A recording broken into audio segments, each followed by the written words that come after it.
Et aujourd'hui, on nous dit, non, tu sais, pour maintenir ton salut, il faut donner des enveloppes au Seigneur. Quelle enveloppe que tu as besoin pour maintenir ton salut? Le salut est gratuit. Il n'y a pas une autre chose. Jésus a tout accompli à la croix. Le sang de l'alliance a coulé pour que moi je sois libre. Je n'ai plus besoin de quoi que ce soit. Jésus me demande juste de marcher dans sa crainte et puis c'est tout. Si je vais donner des offrandes au Seigneur, c'est parce que moi-même j'ai compris que Jésus est mon doudou d'amour. C'est pour cela que je lui donne tout ce que j'ai. Je n'ai même pas besoin que quelqu'un me fasse la pression. Donner ceci, donner cela. Non! Je donne parce que j'aime Jésus. Et quand on donne parce qu'on aime Jésus, on ne regarde même pas ce qu'on donne. Parce que c'est le cœur qui donne. Vous savez, quand une chérie te plaît beaucoup là, quand une chérie là te plaît beaucoup, il te dit chérie, j'ai besoin d'une voiture. Toi tu commences à raisonner où je vais voler l'argent pour l'acheter la voiture. Tu es tellement débordé d'amour pour ta chérie. Hein? L'amour? Ah. L'amour, il te dit, est-ce que tu peux m'acheter ces buildings? Tu dis, je n'ai pas maintenant, mais je vais t'acheter. Tu vas avoir l'argent où mon ami, tu vas mourir. Mais l'amour te dit oui. Mais l'amour que nous avons pour Jésus est plus que l'amour que nous avons pour nos chéris. Amen. Alléluia. Amen. C'est pour cela la plupart des apôtres qui nous ont précédés, ils ont fini la tête coupée. Vous savez pourquoi? Ils aimaient Jésus plus que leurs femmes, ils aimaient Jésus plus que leurs enfants, ils aimaient Jésus plus que tout ce qu'ils avaient. Ils acceptaient de se faire égorger pour Jésus. Si ton amour pour Jésus est encore, révise ta foi. Tu n'as pas encore rencontré l'homme de Galilée. Alléluia. Tu n'as pas encore rencontré l'homme de Galilée. L'amour pour Jésus, ça te réveille à minuit pour commencer à prier, chercher la face du Seigneur. L'amour de Jésus, ça fait que tu quittes le travail. Les gens courent dans leur maison, mais toi tu cours dans les lieux de prière pour aller adorer Dieu. L'amour pour Jésus, quand on nous annonce, on a un séminaire là, tout le monde se mobilise. Je ne rate pas les séminaires. Il y a ceux qui posent, il y a ceux qui, tout le monde est dans le pain. On va voir le pasteur, est-ce qu'il y a quelque chose qui manque? Moi je donne un 50, moi je donne. On veut à ce que le royaume puisse avancer. Mais regarde-nous, on n'a pas d'amour pour Jésus. On dit il y a un séminaire, tout le monde fait semblant. Tout le monde fait quoi? Fait semblant. Moi je ne sais même pas si je serai là. Il y a un séminaire qui se passe dans votre assemblée là. Tu ne sais même pas si tu seras là. Mais il y a un problème. Et si toi tu n'es pas là, qui sera là? Alléluia. Ce sont des réunions spéciales où la gloire de Dieu se manifeste. Non seulement je suis présent, je participe, je gêne. Je participe avec mon argent. Mes amis, même 10 € peut faire l'affaire. Avant que je vienne le vendredi, j'ai vu une maman. Oh, que Dieu bénisse cette maman. Elle est venue vers moi, elle m'a dit, pasteur, pour le loyer, je vais faire une contribution. Je lui ai dit, il n'y a pas de problème. Elle a fait sortir 30 €. 30 €, elle m'a dit, ça c'est ma contribution. J'ai pris les 30 € de cette maman. Quand j'ai commencé à prier, j'ai senti comme des larmes. Des larmes ont commencé à couler dans mon cœur. En fait, je me suis dit, Seigneur, elle n'en a même pas. Elle n'en a même pas. Elle souffre, elle n'a même pas de papier. Mais elle vient donner 30 € pour Dieu. Imaginez-vous cette dame le jour où elle a 1 million. Mais moi, je n'aurai pas de problème dans mon ministère. Je n'ai pas de problème. Mes amis, nous devons comprendre ce que nous voulons. J'ai béni cette maman. Il y a une onction de bénédiction qui doit l'accompagner. Ce n'est pas parce que tu as donné beaucoup. Non. Même avec le paix que tu as là, mets la main dans la pâte. Mes amis, mais tu sais que ton 20 € là, ça peut faire l'affaire quelque part. Peut-être qu'on avait 980. Ton 20 € que tu es en train de négliger là, dès que tu les donnes, ça fait directement 1000. L'histoire a changé. 1000 et 980, ce n'est pas la même chose. Vous voyez comment on nous trompe dans le supermarché. 99,9. Pourquoi on nous met toujours 99,9? Pour t'attirer, non? Parce que tu sais que 99,9 là, c'est pas 100. Mais après, on te donne un petit pièce rouge là, qui ne servira à rien. Mais le fait que toi tu avais vu 99,9, c'est là où tu as été attiré. Oui, oui. Ça compte. Alléluia. Ah, je parle de l'œuvre. Est-ce qu'on peut lire dans 1 Corinthiens, chapitre 15?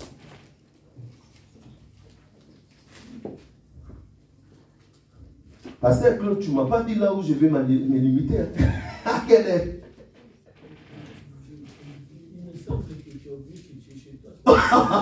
Est-ce qu'on peut acclamer le Seigneur? Est-ce qu'on peut acclamer le Seigneur? Vous avez entendu sa réponse. Il dit, il semble que tu as oublié que tu étais à la maison, donc tu peux continuer. Amen. Bon, je ne vais pas tarder. Merci. 1 Corinthiens chapitre 15. Merci, pasteur.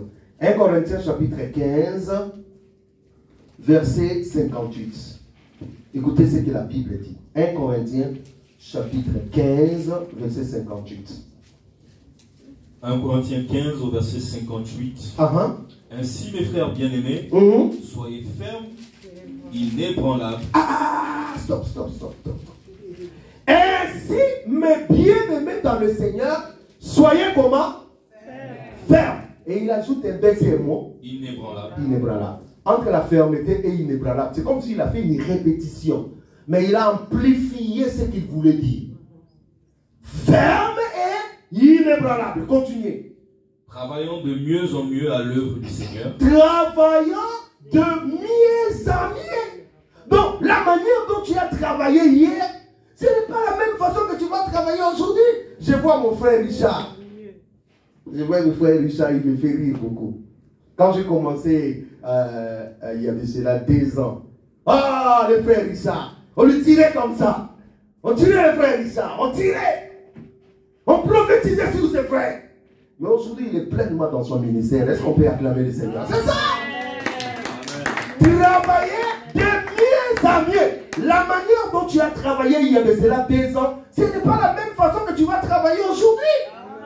Si tu travailles toujours de la même façon, tu ne progresses pas. Et si tu ne progresses pas, il y a un problème. Ce que j'étais hier, ce n'est pas ce que je suis aujourd'hui. Ce que je suis aujourd'hui est mieux que ce que j'étais hier. Hier, il y avait encore des négligences. Hier, il y avait encore des histoires. Mais aujourd'hui, c'est encore un autre niveau. De mieux en mieux. Le problème avec nous aujourd'hui, les gens quittent du mieux en mieux pour la médiocrité. C'est pour cela, au lieu que les gens avancent, les gens font quoi? Reculent. Il a commencé avec Dieu, il finit dans les histoires. Vous voyez comme ça, on dit, ah, il avait la gloire. Mais aujourd'hui, il n'y a même pas une goutte d'onction. Plus rien, il n'y a plus la gloire. Pourquoi? Parce qu'on fait comment? On recule.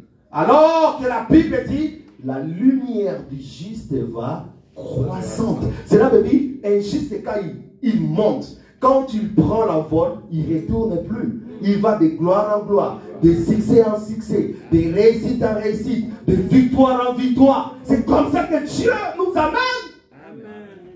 Travailler de mieux en mieux. Si hier j'étais négligent, aujourd'hui je ne suis pas négligent. Si hier je ne savais pas gêner, aujourd'hui je gêne. Si hier j'étais tantôt dans des choses de Dieu, aujourd'hui je suis ferme. Si hier je ne m'occupais pas de l'œuvre, aujourd'hui je m'occupe de l'œuvre. Il faut qu'il y ait une différence. Dis avec moi une différence. Une différence. Si hier je faisais craquer le pasteur, aujourd'hui laissez le pasteur en paix. Ah, il y a des gens qui nous accèlent là. Tu dis, mais toi tu ne changes pas, pourquoi? Depuis que je te connais, tu es toujours les mêmes là. Pour venir à la prière, il faut que seulement que j'appelle. Alors, ma soeur, tu seras là? Ah oui, pasteur, je serai là. Là, il est là. Tu n'avais pas appelé, il n'est pas là. Eh, pasteur, tu ne m'avais pas rappelé? Ah, que moi je te rappelle la prière. Mais c'est quoi cette histoire? Pasteur, il fallait me rappeler. Pasteur, c'est votre rôle, il faut m'encourager. Eh, nous les pasteurs, bon, je vais t'encourager, il n'y a pas de problème. Il faut continuer. Travailler de mieux en mieux à l'œuvre du Seigneur. Continuez. Sachant que votre travail ne sera pas vain dans le Seigneur. J'aime ça. Amen, amen. De mieux en mieux dans le Seigneur, sachant que votre travail ne sera pas 20. Qui va vous payer? Le pasteur Alain? Non. Ah ben, c'est le pasteur Alain qui va vous payer. Hein? Non. Ah ben, c'est pour cela que les gens ils viennent me dire, mais pasteur, depuis que moi j'ai commencé à travailler, je ne vois pas clair, moi je ne travaille. Est-ce que c'est moi qui t'ai engagé? Moi, la Blaise, je t'ai engagé. Moi, je ne t'ai pas engagé. Tu es venu dans l'église parce que tu as accepté Jésus-Christ. Tu travailles dans la maison de ton Père. Mais comment tu veux que moi je puisse te récompenser? Vous passez depuis que je suis dans cette église, vous n'avez rien fait pour moi. Ce n'est pas moi qui fera quelque chose pour toi. C'est le Jésus que tu pries qui fera quelque chose pour toi. La bénédiction, ce n'est pas les pasteurs qui donnent. C'est le grand Dieu qui voit ton travail et qui agrée. Amen. Si on savait que c'était Dieu qui va nous récompenser, les gens ne feront pas les malins. Les gens ne vont pas discuter. Oh frère, c'est seulement moi qui fais ça. Moi je suis fatigué. Tu es venu seul, tu n'es pas venu avec quelqu'un. Tu as fait pour ton Père.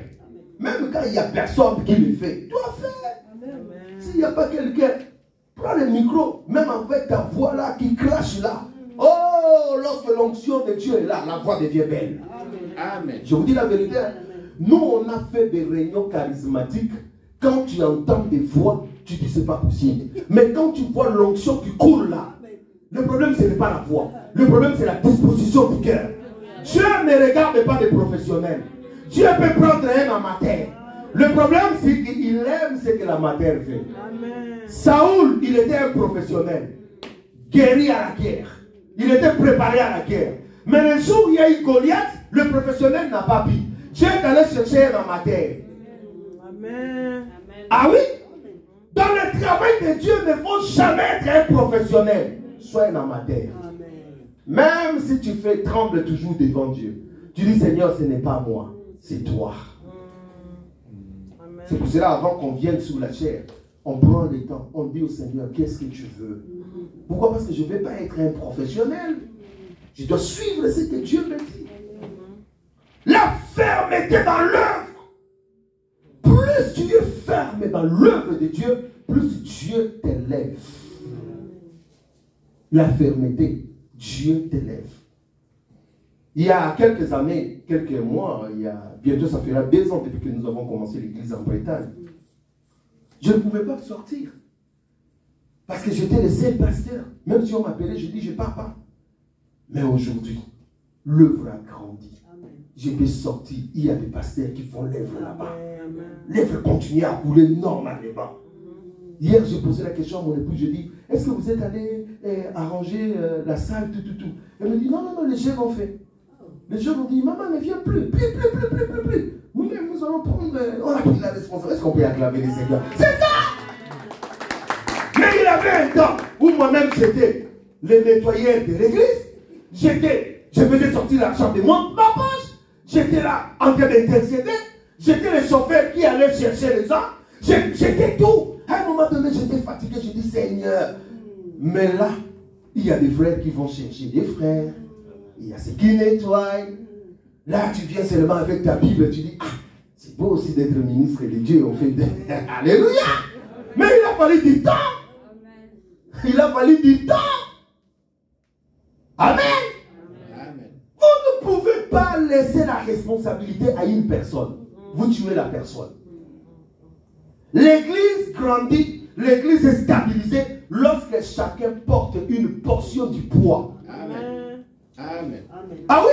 Vous laissez le frère Claude ici, le pasteur Claude ici, il ne saura pas tout faire. Hein? Tu vas t'épuiser, tu vas mourir. Pour qu'il y ait un culte, il faut qu'il y ait des gens qui préparent la salle, il faut qu'il y ait des gens qui intercèdent, il faut qu'il y ait quelqu'un qui chante, il faut que les choses doivent être équilibrées.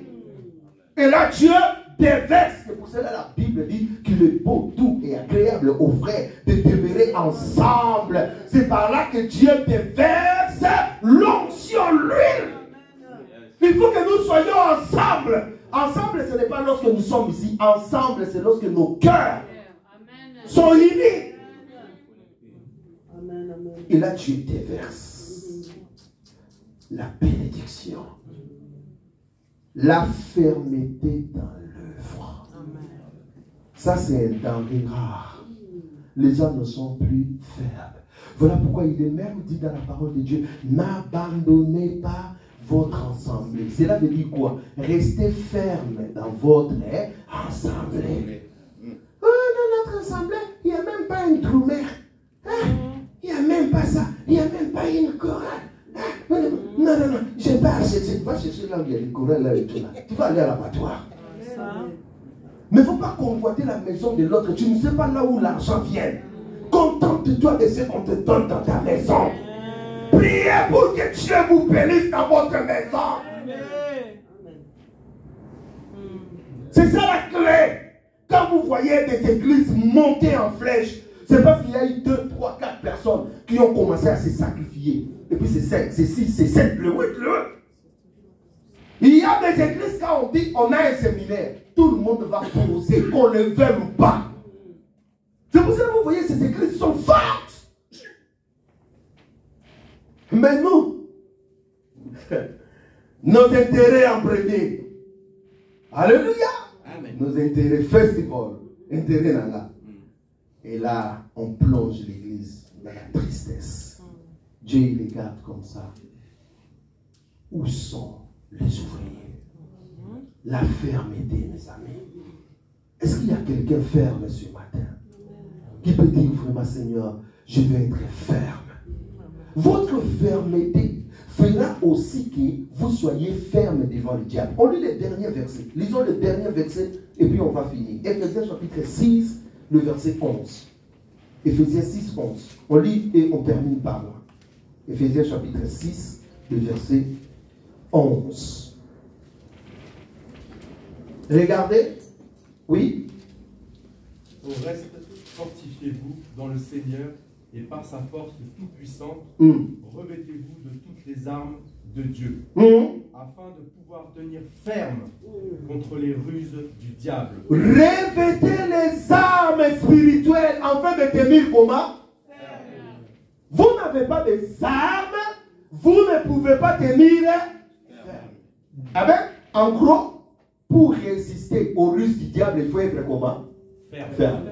Vous allez voir combien de fois Paul répète ferme dans ces mêmes passages. C'est incroyable. La fermeté, mes amis. Combien de gens tombent facilement dans la ruse du diable, dans les ruses du diable? Parce qu'ils ne sont pas fermes. Fermes dans leur foi, fermes dans leur façon de concevoir des choses. Ils ne sont pas fermes.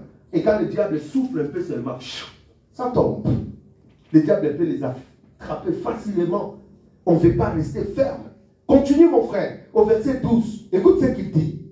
Car nous n'avons pas à lutter contre la chair et le sang, mais contre les dominations, contre les autorités, contre les princes de ce monde de ténèbres, contre les esprits méchants dans les lieux célestes. Nous n'avons pas à lutter contre la chair et le sang.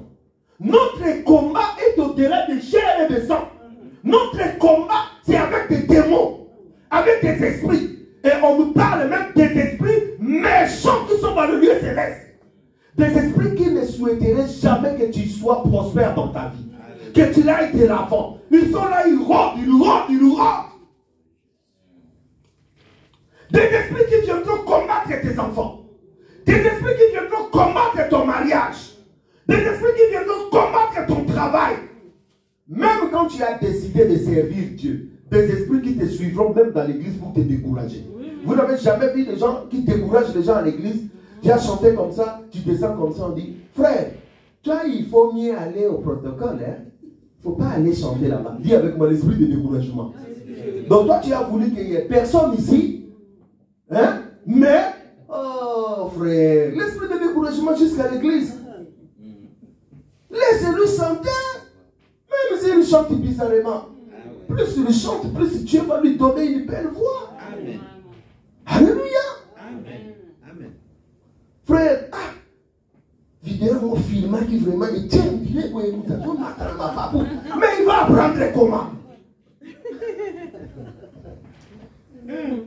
Dis avec moi, il ne faut pas me décourager. Il ne faut pas me décourager. Oh, pourquoi tu veux me décourager? Laisse-moi servir mon Dieu. Dieu n'a pas besoin de professionnels. Dieu a besoin de cœurs disposés. Amen. Alléluia. Amen. Notre combat est contre les esprits. Continuez mon frère, verset 13. C'est pourquoi prenez toutes les armes de Dieu afin de pouvoir résister dans le mauvais jour et tenir ferme après avoir tout surmonté. Ferme et revient encore. Vous voyez comment ça revient encore? Il faut que vous puissiez résister avec toutes les armes dans le mauvais jour. Dis avec moi, il y a des mauvais jours. Il y a des mauvais jours. Il y a des jours où ça va avec ta chérie. Hein. Chérie, mon cœur, ça va. Hein? Ça, c'est les bons jours. Mais il y a aussi les jours où le diable est tapé à la porte. Dès que tu vois sa tête comme ça, tu vois comme un monstre. Ne me parlez pas! Tu as envie de sauter sur elle. Là. Dis avec moi les mauvais jours. Il faut rester ferme. Si tu ne peux pas rester ferme là, ça va créer des dégâts. Le diable est là, il faut rester ferme. Il parle encore de la fermeté. Même dans le combat spirituel, le nom de Jésus aura plus des effets lorsque tu es ferme. On chassait des esprits et regardez le frère. Il y avait un fou. Il était musclé, paraclé. Et on voulait chasser l'esprit. Des frères, d'autres ils étaient à la fenêtre. D'autres ils étaient déjà à la porte. Donc ils lançaient le nom de Jésus. Au nom de Jésus. Au nom de Jésus. Donc en gros, quand ça va barder là, et ils vont tirer déjà la porte. C'est là où on sait. On est allé délivrer Vasco, l'un des plus grands sorciers du Congo. C'est Kacher, sorcier, il s'est battu avec Edingo, il a gagné Edingo. Il s'est battu pour la deuxième fois, match nul. On est allé délivrer, on est allé brûler les temples de ces tombes-là. Mes amis, on a appelé les pasteurs. Les pasteurs, ils ont taillé. Ma soeur connaît les témoignages. Les pasteurs, ils ont taillé. Ils ont fui, ils n'ont pas voulu venir. Ils ont eu peur. Et les deux pasteurs que nous avons insisté qu'ils soient là, quand on est arrivé, ils nous ont dit, pasteur, nous on va jouer la défense là derrière. Mon frère, le problème c'est les temples. Ici, il faut entrer dans les temples. Le problème c'est les temples, il faut prier. Vous allez jouer à la défense là-bas. On n'a pas besoin de défenser, on a besoin d'attaquer ici. Donc les gens ne sont pas fermés, les gens ont peur. Mais quand déjà le diable voit que tu as peur comme ça, le démon ne va pas partir. Moi j'ai dit, aujourd'hui s'il faut que je meure, je mourrai devant le temple de ces messieurs. Que le ciel sache que Blaise est allé délivrer ce monsieur et Dieu a été incapable. Les démons de ces messieurs l'ont tué ici. Donc je vais mourir ici. Frère, on était là au premier de l'auditif. Les temples là, des sirènes là, des démons qui sont dedans là, ils vont partir. Oui. Mes amis, c'était Mont Carmel. On n'avait pas amené des allumettes de pétrole. On n'avait rien amené. Et le feu est descendu du ciel. Dieu connaît. Les gens connaissent cette histoire-là. Le feu est descendu. Ça consumait les statues. Tout ce qui était là. Et quand la délivrance a terminé. On a ça sur YouTube. Hein. Quand la délivrance a terminé. Vous savez ce qui se passe? Vous savez ce qui se passe? Ça s'est tourné en carnaval. On a pris des frères, tous les quartiers. Les gens venaient de tous côtés. On a commencé à marcher. Carnaval pour Jésus. Craqué. Sold out. Alléluia. La fermeté. Le dernier verset. Continuez. Tenez donc ferme. Encore. Tenez donc ferme. Encore. Tenez donc ferme. Ah. Ayez à vos reins la vérité pour ceinture. Et revêtez la cuirasse de la justice. Avant de commencer à porter les armes de l'esprit, la Bible dit d'abord, tenez. Si tu n'es pas ferme, même si tu portes les armes de l'esprit, rien. Vous voyez l'importance d'être ferme. Si tu n'as pas la fermeté, tu peux prêcher, tu peux chanter, tu peux servir à l'intercession, tu peux tout faire. Rien ne va se passer parce que Dieu ne voit pas la fermeté. Si tu n'es pas ferme dans le combat spirituel, rien ne va se passer. Nous voulons prier ce matin que Dieu nous donne un esprit de fermeté. Amen. Que tu sois ferme dans tes voies. Ce que tu as résolu avec Dieu là, que tu l'accomplisses nuit et jour. Amen. Que le diable ne vienne pas voler ta bénédiction, la vision que Dieu t'a donnée. Même quand les gens se moquent de toi, même ça les gens disent c'est impossible, même quand que tu avances et que tu n'arrêtes pas. Alléluia. Tenons-nous debout, on va prier. Alléluia. Alléluia. Oh, merci Seigneur. Merci Seigneur. Alléluia. Atangai moko nakolanda Yesu.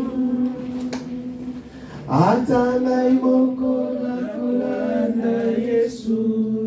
Atangai moko nakolanda Yesu. Nalatingai nakozonga nasimate. Oh, atangai moko nakolanda Yesu. Oh, atangai moko nakolanda Yesu. Atangai moko nakolanda Yesu. Dai nalapindai nakozonga nasimate. Nyoso, nyoso nasima. Yesu liboso. Nyoso nasima. Yesu liboso. Nyoso nasima. Yesu liboso. Nakozonga nasimate. Élève ta voix, bénis le Seigneur. Dis Seigneur, je vais m'accrocher jusqu'au bout. Je ne vais pas lâcher l'affaire. Je vais rester ferme jusqu'à ce que je verrai ta gloire. Prions le Seigneur. Alléluia. Tendre Père, Oh, nous voici encore, Seigneur, oh Dieu. Dieu. Je vais être ferme, Seigneur, oh Dieu, et marcher, Seigneur, oh Dieu, selon tes principes, Seigneur. Je ne vais plus reculer en arrière, Seigneur, oh Dieu. Je vais marcher pas à pas, Seigneur, oh Dieu. Alléluia. Seigneur, oh Dieu,